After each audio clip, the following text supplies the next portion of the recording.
Hey there, I'm Alex Kidman. This is the Oppo Reno13 F. Let's get into the review.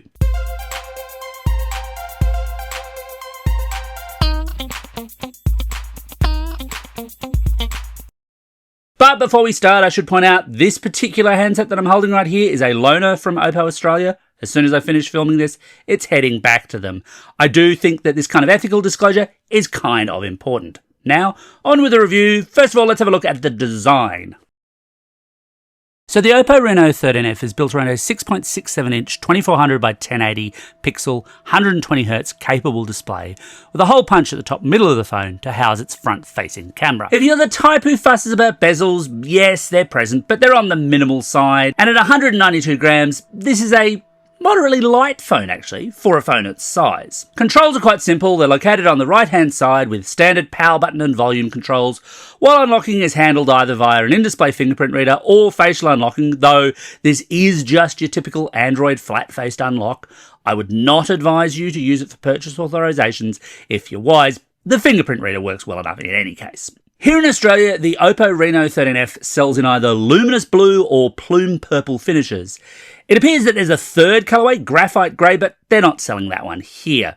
Oppo loaned me the plume purple version, and it's certainly striking, even though the rear casing is rather obviously plastic. The benefit here is that it's mostly fingerprint resistant as a result, plus it's not vegan leather, which I personally loathe, but you probably knew that already. The box that the loan model of the Oppo Reno13 F came in has a cardboard enclosure that suggests that in some markets it might come with a case, but for the Australian model at least, it's notably absent. I'd certainly advise you to buy a case for it, because pretty much every phone deserves a case. It's a really simple investment in protecting your phone because, let's face it, we're all human and gravity isn't going away anytime soon, so falls are really a matter of when, not if. Water resistance used to be the exclusive purview of premium phones, but in recent years, there's been a shift towards offering IP-rated water and dust resistance in mid-range phones, and the Oppo Reno13 F takes this to a very high level, with IP69 rated water resistance and a strong push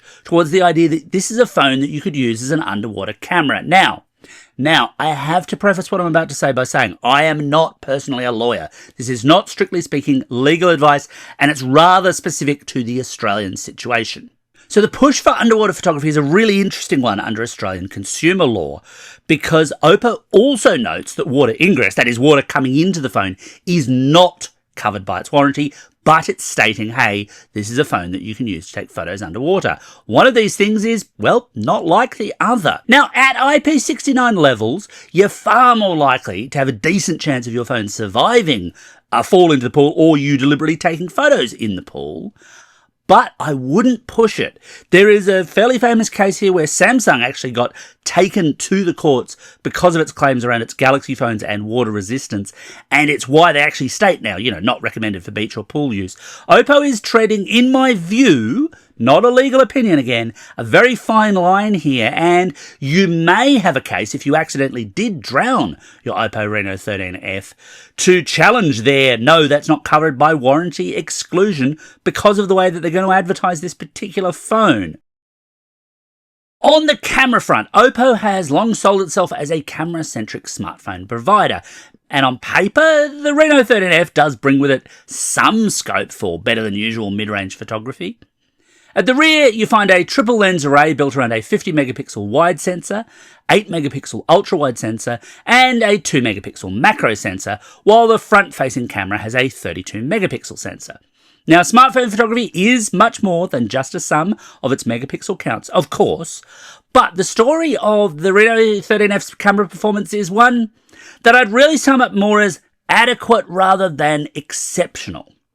Now, at this price point, having a triple lens at the back could be an interesting inclusion, were it not for the fact that the tertiary lens is that 2 megapixel macro sensor. There was a period a couple of years back where it seemed like every mid-range budget phone threw in a 2 megapixel macro sensor for the heck of it, and most of them really sucked. The Oppo Reno13 F's macro performance doesn't entirely suck, but it's still an exercise in patience, getting those nice close-up photos to come out right. At smaller scales, and depending on, of course, on what you're photographing, you may only get one shot to get it right as well. Ultimately, I kind of came away disappointed with its macro performance, but I wasn't expecting a whole bunch.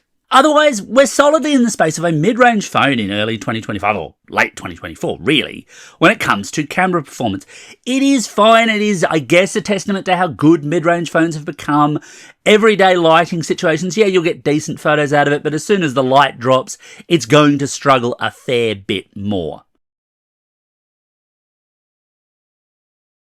On the performance front, the Reno13 F is built around a Snapdragon 6 Gen 1 chipset with 8GB of RAM and 256GB of onboard storage for the Australian model, and that's expandable storage too via microSD card. And having recently seen some mid-range models, and why yes, Samsung Galaxy A36, I am looking at you, drop microSD expansion, it's really nice to see it here as an option. Still, that Snapdragon 6 Gen 1 does sit somewhat behind the times relative to what you can get in current smartphones, even in the mid-range, which did make me wonder how well the Oppo Reno13 F might run in a comparative sense. And the reality here is that while it's not exactly slow, it's certainly slower than similarly priced at the time of writing in the Australian market phones. Let's have a look at how that compares, for example, using Geekbench 6's CPU test. That's not a bad score there for the Oppo, but obviously you can do better, and if you can do better, why wouldn't you go for the phone that does a bit better? And it's the same story too in terms of GPU performance, where the Adreno 710 GPU in the Reno13 F doesn't keep up well.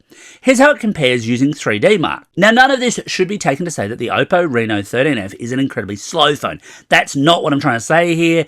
It's just that for this kind of money, at the point where the Oppo Reno13 F is launching in Australia, you absolutely can get phones that are notably more capable. And that doesn't just have an implication in terms of day-to-day usage where it's basically fine, it's those longer-term implications about multi-year usage. Because if you're buying a phone in the mid-range, frankly, if you're buying any phone, you should be buying it for the long term. This is not something that you should buy and replace in a year, unless you're very clumsy, and that's a different story, of course. It's something you should want to run well for a number of years. Now, Oppo does do one thing here which does help that, because the Reno13 F, as per Oppo, in fact, all of the Reno13 phones, should see 5 operating system upgrades and 6 years of security upgrades. That's really nice to see. I should point out comparatively, of course, Samsung's doing 6 years of OS and 6 years of security for its Galaxy A phones in 2025, so there's still room for Oppo to improve here. But the point there is that having a slower phone from the get-go means that as new features come in or as new security patches deal with problems and perhaps degrade performance, it's going to drop further and further down. That's not exactly ideal. On top of Android 15 sits Oppo's own ColorOS launcher, and I know it has its fans, it has its detractors. These days, I somewhat sit in the middle. Historically, I've not really been a big fan of ColorOS, and I guess, honestly, I'm not. But I can totally recognise it's not a hard launcher to use. Some people will love the look. Some people will love the bits that it's borrowed from iOS that will make it, for example, a decent kind of switches phone, for example, if you were jumping from the iPhone world, because some of the stuff will appear a little bit more familiar to you. Oppo also throws a lot of additional apps into the Oppo Reno13 F. Of course, the Booking.com app is there because that thing infests every Android phone these days. But you also get a bunch of Android games, and these range from your well-known stuff, Candy Crush and Roblox, for example, to some quite bland clones of classic games. Oppo's app market is also present. Alongside Google Play, you can just totally use Google Play. And look, I appreciate the idea that there can be multiple app stores. Competition is a good thing for consumers generally, but app market, it's just still a weird mix of seemingly authentic apps and junk, a very bare bones kind of experience, some odd presentation. I mean, does anyone really want an explosion of the month of apps? I don't think so. So honestly, I can't get excited about app market. I don't think it's a big, important inclusion here, and at least you can just use Google Play. That's what I would advise you to do. So far, honestly, the Oppo Reno13 F hasn't really acquitted itself all that well, with performance that sits more in the decent category rather than exceptional for its price, and that would typically lead to a phone that I wouldn't recommend at all. However, it does have one last ace up its sleeve. The Oppo Reno13 F packs in a 5,800 mAh battery, a fair amount larger than the standard 5,000 mAh batteries seen in most non-folding Android phones these days. Now, larger does not always equate to better. I've certainly seen that over the years, but it's usually not going to hurt either. Battery usage is always variable. The phone owner who only uses it for text messaging is always going to get more battery life out of it than a hardcore gaming fanatic. And honestly, I'm yet to find a phone that I can't personally send flat within a day if I put my mind to it. But you need some kind of comparative picture here. I've got a whole video about battery testing. If you're curious, go and watch it after you've watched this one. But I put the Reno13 F through my standard 3-hour YouTube battery test just to see how it would compare against similar phones in its price range. Here's how it stacked up. Those aren't just good figures, those are great figures. And this is where the Oppo Reno13 F may redeem itself for some consumers, because those battery life figures are just so good. One of my standard comparison points for this test is to see if a phone can last with at least 90% of its battery remaining after an hour of video viewing, because phones that can't will often struggle to last a single day under most people's usage patterns. It's a pretty rare scenario to see these days, to be honest, but the reality here is that the Reno13 F doesn't even drop below that level after 3 hours of testing. It's really impressive stuff. The Reno13 F is also one of the few mid-range phones available these days that still ships with a charger, though that's also because it uses Oppo's own proprietary Super VOOC charging standard. This delivers power at up to 45 watts to the Oppo Reno13 F, nice and fast. It is still USB-C, and you can still use other chargers with the phone, of course, though they'll typically run and charge a little slower as a result. So should you buy the Oppo Reno13 F? Well, look, if the Reno13 F didn't have its exceptional battery performance, judging it would be very, very easy. While it's not a terrible phone, there's just not enough here to get all that excited about when better performing options are readily available at this price point. However, I've long argued that battery life is a pretty fundamental part of the phone experience, simply because a phone with no power is just a glass brick. If the performance level of the Reno13 F is enough for your needs, that battery life could tip it into the highly suitable category.